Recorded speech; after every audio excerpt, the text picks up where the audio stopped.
नमस्कार दोस्तों, जय श्री राम, जय सीताराम, जय जय हनुमान, जय बागेश्वर धाम सरकार। दोस्तों, आपके घर का हल्दी आपकी तिजोरी में नोटों की गड्डियां भर सकता है और आपको इतना दौलतमंद बना सकता है कि आपसे आपकी दौलत संभाले नहीं संभल लेगी। जानना चाहते हैं क्यों?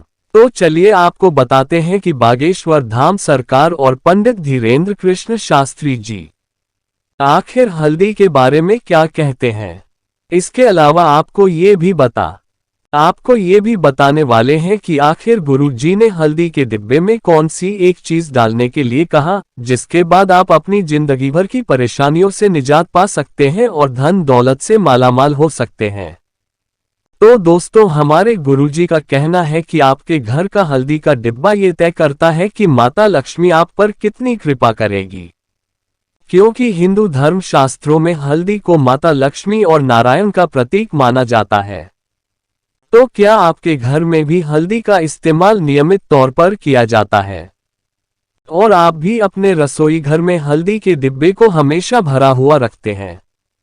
कहीं आप अपने हल्दी के डिब्बे में झूठे हाथ तो नहीं डाल देते और कहीं आपका हल्दी गाड़ी बाग कभी खाली तो नहीं रहता, क्योंकि आपकी एक छोटी सी लापरवाही आपकी जिंदगी में कई बड़ी मुश्किलों को न्योता दे सकती है और आपके घर से माता लक्ष्मी और नारायण हमेशा के लिए नाराज होकर किनारा भी कर सकते हैं।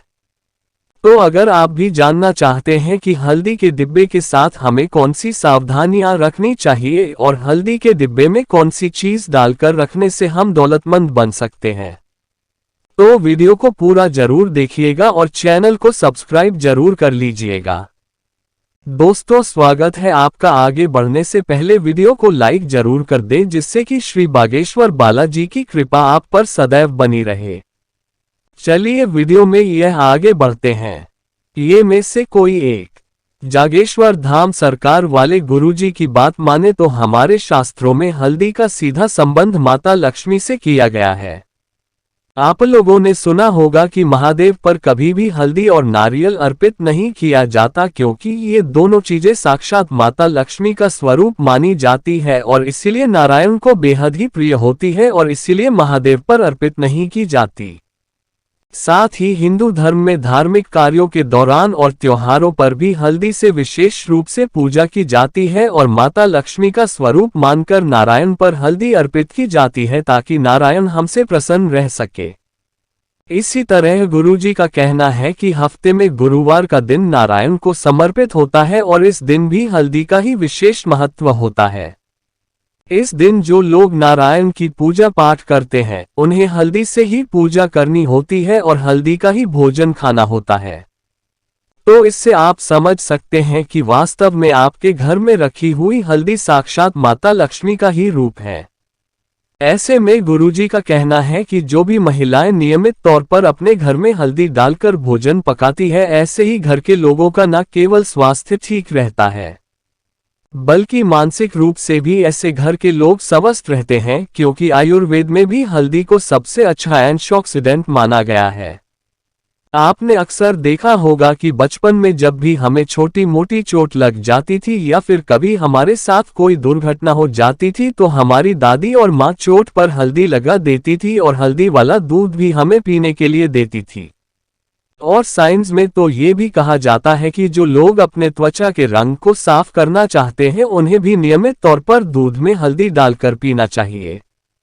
इससे उनके शरीर में मेलानिन कम रिलीज होता है और मेल इनकम रिलीज होने की वजह से अपने आप उनका रंग गोरा होने लग जाता है। तो शायद अब आप समझ गए होंगे कि हल्दी न केवल हमारे जीवन में हमारे भाग्य के लिए जरूरी है बल्कि हमारे सेहत के लिए भी कितनी जरूरी है। ऐसे में हमारे बागेश्वर बाबा का कहना है कि अगर आप माता लक्ष्मी को प्रसन्न रखना चाहते हैं, विष्णु भगवान को खुश करना चाहते हैं, उनसे आशीर्वाद पाना चाहते हैं और सदैव के लिए माता लक्ष्मी और नारायण को अपने घर में विराजमान रखना चाहते हैं, तो आपको आपके घर में हल्दी के कुछ विशेष प्रयोग भी करने चाहिए और हल्दी के डिब्बे के साथ खास सावधानियां बरतनी चाहिए। इसी के साथ महिलाओं को ये ध्यान रखना चाहिए कि आपके घर में हल्दी करीब कभी भी खाली ना हो, क्योंकि हल्दी का डिब्बा खाली होना माता लक्ष्मी की हानि के बराबर है। इसलिए जब भी आप हल्दी के डिब्बे में हल्दी खत्म होने वाली हो उससे पहले ही आप अपने घर में हल्दी लाकर उस डिब्बे को वापस भर लें। दोस्तों, इसी के साथ गुरुजी का कहना है कि कई बार अक्सर देखा जाता है कि हम जिस डिब्बे से रसोई घर में खाना पकाते हैं उसी डब्बे में से हल्दी लेकर पूजा में भी इस्तेमाल कर लेते हैं। एक तरीके से देखा जाए तो ये साक्षात माता लक्ष्मी का अपमान माना जाता है। इसलिए महिलाओं को पूजा में इस्तेमाल होने वाली हल्दी को अलग से निकाल कर रखना चाहिए ताकि अशुद्ध और जूठे हाथों से इस्तेमाल हुई हल्दी का प्रयोग पूजा में ना हो। इसी के साथ गुरुजी ने ये भी कहा कि महिलाओं को हर गुरुवार को आटे की रोटी बनाकर उस पर थोड़ी सी हल्दी, गुड़ और चना डालकर गाय को भी जरूर खिलाना चाहिए।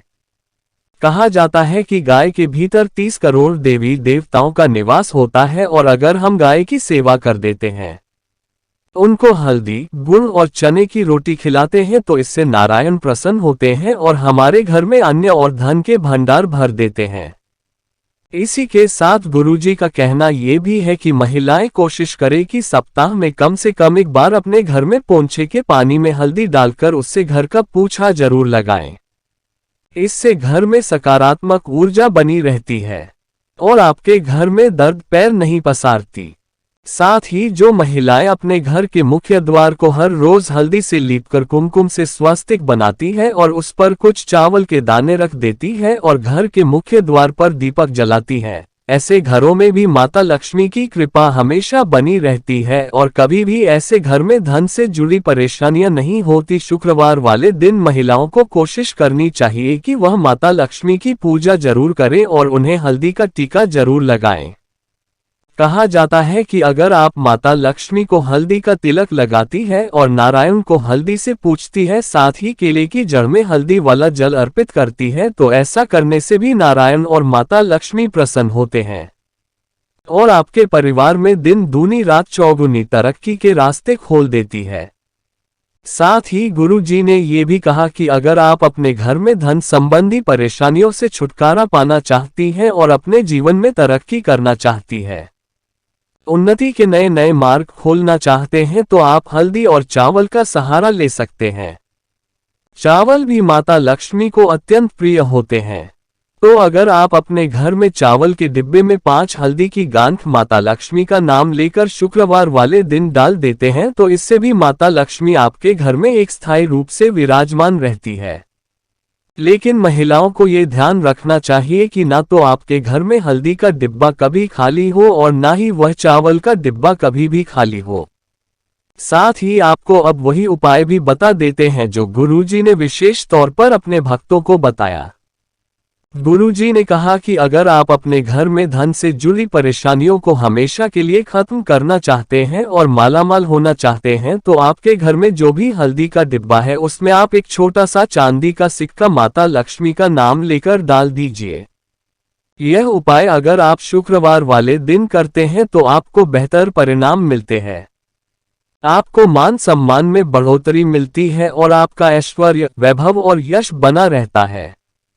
किसी के साथ अगर आप अपनी जिंदगी में कुछ अच्छा करना चाहते हैं, सफल होना चाहते हैं, तो हर रोज हल्दी का टीका अपने माथे पर जरूर लगाएं। ऐसा करने से आपका गुरु और सुख ग्रह मजबूत होता है और ये दोनों ही ग्रह आपकी धन संबंधी परेशानियों को खत्म करते हैं। इसी के साथ अगर आप अपने घर की तिजोरी में बरकत बनाना चाहती हैं तो शुक्रवार वाले दिन हल्दी से माता लक्ष्मी की पूजा जरूर करें। उन्हें पीले रंग की खीर का भोग लगाएं। उसके बाद उसी हल्दी को लेकर अपनी तिजोरी पर स्वस्तिक बना लें।